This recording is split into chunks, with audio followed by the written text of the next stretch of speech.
안녕하세요. 지식과 교양을 탐구하는 익명의 도시입니다. 근대 자본주의 역사 31번째 영상입니다. 영상을 시청하시기 전에 구독과 좋아요, 알림 설정 부탁드립니다.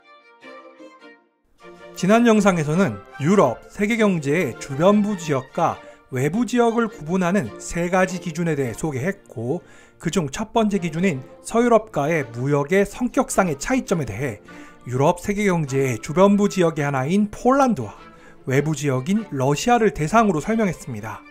오늘은 두 번째 기준에 대해 설명해 보겠습니다. 지난 영상에서 언급한 것처럼 유럽 세계경제의 주변부 지역과 외부 지역을 구분하는 두 번째 기준은 국가기구의 힘과 역할상의 차이점입니다. 본격적으로 이야기하기 전에 이전 영상들에서 이야기했던 서유럽의 중심부 국가의 역할에 대해 다시 한번 되새겨 볼 필요가 있습니다. 여러분들도 이전 영상의 내용들을 기억해 보신다면 절대 왕정을 국왕과 그의 측근이 세습과 관직 매매를 통해서 충원된 관료기구와 용병으로 구성된 상비군의 직접적인 도움으로 정치적인 우위를 획득하고자 열망했던 구조라는 것을 알 수 있으실 것입니다. 이러한 맥락에서 국왕은 두 가지의 상반된 입장을 동시에 취합니다. 첫째, 기존의 귀족의 영향력에 대한 어떤 정치적인 평형추와 돈을 제공한 특혜를 받은 일부 상업 부르주아의 도움을 구했습니다. 두 번째, 국왕은 전통적인 사회신분 체제의 정점이었고, 궁극적으로는 발전하는 자본주의 체제의 부식작용으로부터 귀족을 감싸주는 보호자였습니다. 이 두 가지 서로 대립하는 또는 모순적으로 보이는 상황을 고려할 때 중요한 의미를 이해할 수 있습니다. 당시 서유럽의 절대왕정 체제는 여전히 봉건사회의 인적 자원으로 이루어져 있었으며, 그들은 자본주의 이전의 형태를 따라 행동했습니다. 비록 그들은 부르주아들과의 관계를 일부 고려하지만 왕은 부르주아 계급들과의 거리를 두기 위해 주의를 기울였습니다. 이때의 국왕은 자본주의가 제공하는 경제적 기회를 활용하였더라도 그 지위의 근본은 봉건사회적이었다는 것을 의미합니다. 따라서 두 사회적 신분인 귀족과 도시상업 부르주아의 관점에서는 절대왕정은 이 두 신분의 입장에서 볼 때 덜 나쁜 선택이었으며, 또한 다른 대안이 없다는 맥락에서 절대왕정의 힘이 강화되었습니다. 이는 절대왕정 국가의 권력이 실체로서 유럽 전역의 경제적 잉여 생산물 가운데 불균형하게 많은 부분을 획득할 수 있는 가능성을 창출함으로써 양쪽에게 이익이 되었기 때문입니다. 1650년부터 서유럽 국가들은 상대적인 지위를 강화하기 위해 중상주의 정책을 전면적으로 시행했습니다. 중상주의는 국가의 경제적 힘을 증진시키기 위해 수출 촉진과 수입 제한, 국내 산업 발전을 중심으로 하는 경제 체제입니다. 서유럽 국가들은 자국의 산업과 무역을 보호하고 강화하기 위해 수출 장려, 수입 통제, 식민지 개척과 같은 다양한 정책을 추진했습니다. 이를 통해 국가는 경제적 자원과 부의 축적을 목표로 하며 서유럽 국가들의 경제적 성장과 권력 강화에 큰 역할을 한 것입니다. 16세기는 서유럽에서 국가 권력이 대두하는 시기였지만, 동유럽 지역, 특히 유럽 세계경제의 주변부에서는 국가 권력이 약화되는 시기였습니다. 이것은 동유럽의 경제적 지위를 결정하고 동시에 그 결과로 이어졌습니다. 폴란드의 토지귀족은 국제무역에서 이윤을 얻을 수 있는 위치를 차지하면서 점점 강력해지고, 토착 부르주아 계급은 약화되었습니다. 이로 인해 국가의 과세 기반은 점차 사라지며, 이는 국왕이 충분한 군대를 유지할 여유가 없음을 의미했습니다. 이 시기부터 국가기구가 급속하게 해체되었습니다. 예를 들면 이 시기에 과세에 대한 결정들이 폴란드의 중앙정부에서 지방의회로 이전되었습니다. 서유럽에서는 국왕의 제사는 교회의 재산을 희생시키면서 성장했고 심지어 가톨릭 국가인 스페인도 마찬가지였습니다. 그러나 동유럽 국가인 폴란드는 사정이 달랐습니다. 종교개혁의 최초의 충격이 지속되는 동안 몇몇 교구 교회의 토지들이 젠트리에게 몰수되었으나 대부분의 교회 재산은 영향을 받지 않았습니다. 그러나 국가 권력의 취약성 때문에 국왕의 재산은 감소했습니다. 앞서 설명한 것처럼 서유럽 국가에서는 상인과 은행가들이 주로 국왕에게 돈을 대부해 주었고 채권자들은 왕의 수입원, 즉 관세 혹은 조세를 담보로 확보하고는 했지만 폴란드에서는 몇몇 부유한 상인 은행가뿐만 아니라 귀족 채권자들이 왕의 영지를 확보할 수 있는 모든 기회들을 이용했습니다. 이는 폴란드만의 상황은 아니었습니다. 독일에서도 마찬가지였고 동유럽은 아니었지만 유럽 세계경제의 주변부에 속하는 스웨덴 역시 마찬가지였습니다. 취약한 부르주아 계급을 갖고 있던 주변부 국가로서 스웨덴은 귀족의 정치 권력이 16세기의 경제적 팽창과 함께 성장한 지역이었습니다. 그렇다면 러시아는 어떠했을까요? 러시아가 유럽 세계경제의 일부가 아니었다는 가설의 한 가지의 가장 중요한 증거는 러시아의 절대왕정이 서유럽에서의 발전과 상당히 유사하면서도 동유럽과는 사뭇 다른 방식으로 성장했다는 점이었습니다.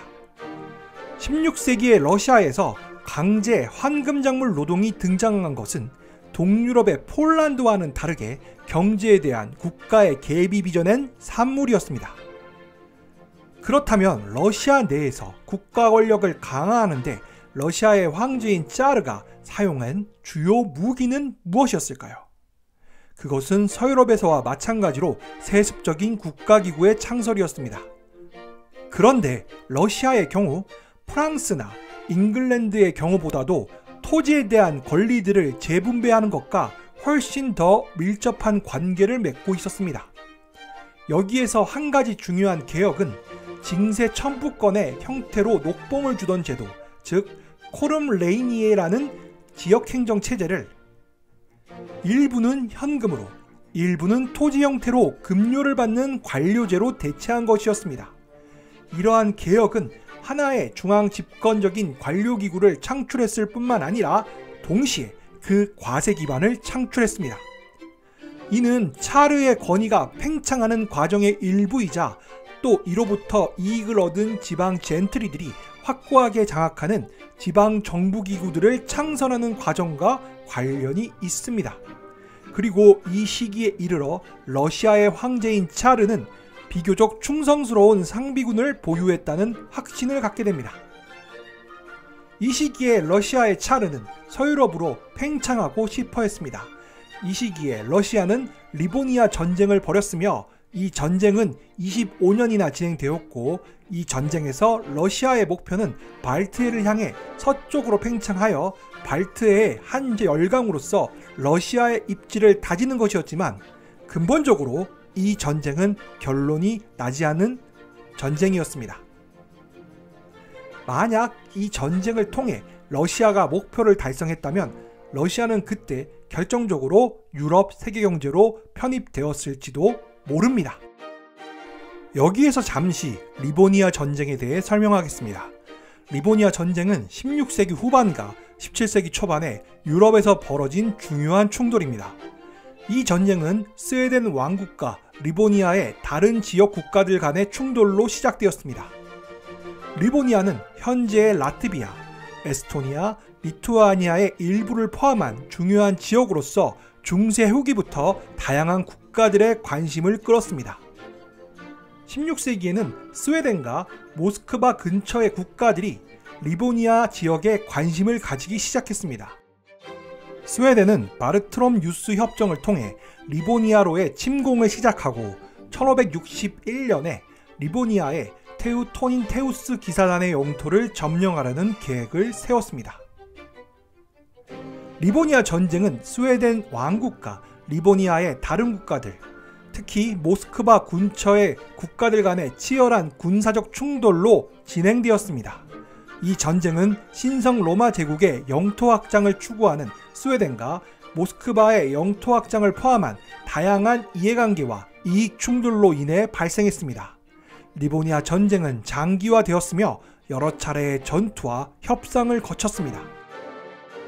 마침내 1583년에 전쟁이 종결되었는데 이 조약에 따라 스웨덴은 리보니아의 일부 영토를 획득하게 되었고 러시아를 포함한 다른 국가들은 영토를 상실했거나 상황을 정상화하는 조건을 받게 되었습니다.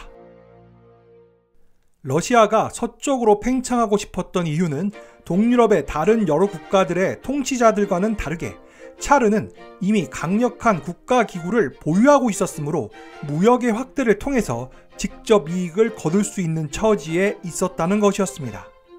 폴란드에서 수출 무역에 대한 독점적인 통제권을 얻은 것은 귀족이었지만 반면 러시아에서는 차르였습니다. 러시아에서는 차르는 이 권한들을 자신과 그의 측근들에게만 허용하고 있었습니다. 다시 말해 외국인들이 보기에 차르인 이반 4세는 유럽에서 가장 부유한 봉건 영주 가운데 하나였습니다. 매우 이윤이 높은 국왕의 대외무역 독점은 오로지 차르 자신과 측근의 장원 경제에 의존했습니다.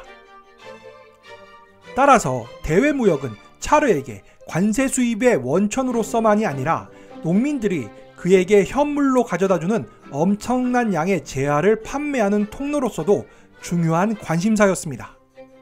사업의 규모가 매우 방대했기 때문에 그는 상업거래를 처리해 줄 수 있는 상업 부르주아 계급의 협력을 구하는 것이 편리하고 또 이익이 되리라는 점을 알았습니다. 앞서 설명했던 것처럼 폴란드의 귀족은 폴란드의 중간 상인을 제거함으로써 그들의 상품에 대한 몇몇 세금을 피할 수 있었고 따라서 국가는 수입을 잃었고 폴란드의 부르주아들은 쇠퇴했습니다. 따라서 서유럽과 마찬가지로 러시아에서도 토착 상업 부르주아 계급은 살아남았고 동시에 국가기구는 강화되었습니다. 그러나 당시의 차르였던 이반 4세가 성공했다고 해도 러시아의 상인들이 그들이 예상한 것처럼 잘 해냈을지는 불확실합니다. 앞서 언급했던 리보니아 전쟁이 외형상 교착 상태로 막을 내렸을 때부터 러시아가 실제로 이루어낸 일은 국내 사회적, 경제적 위기를 막다른 길로 몰아넣은 것 뿐이었습니다. 결국 러시아의 차르가 추구했던 것은 유럽 세계경제라는 파이의 한 조각이 아니라 단일한 러시아 제국의 건설이었고 이는 이후에 등장하게 될 표트르 대제의 목표이기도 했습니다. 다음 영상에서는 유럽 세계경제의 주변부 지역과 외부 지역을 어떻게 구분할 것인가와 관련해서 세 번째 기준에 대해 설명하겠습니다. 이번 영상은 여기까지입니다. 지금까지 시청해 주셔서 감사합니다. 이상 익명의 도시였습니다. 여러분의 구독과 좋아요, 알림 설정은 영상 제작에 큰 힘이 됩니다.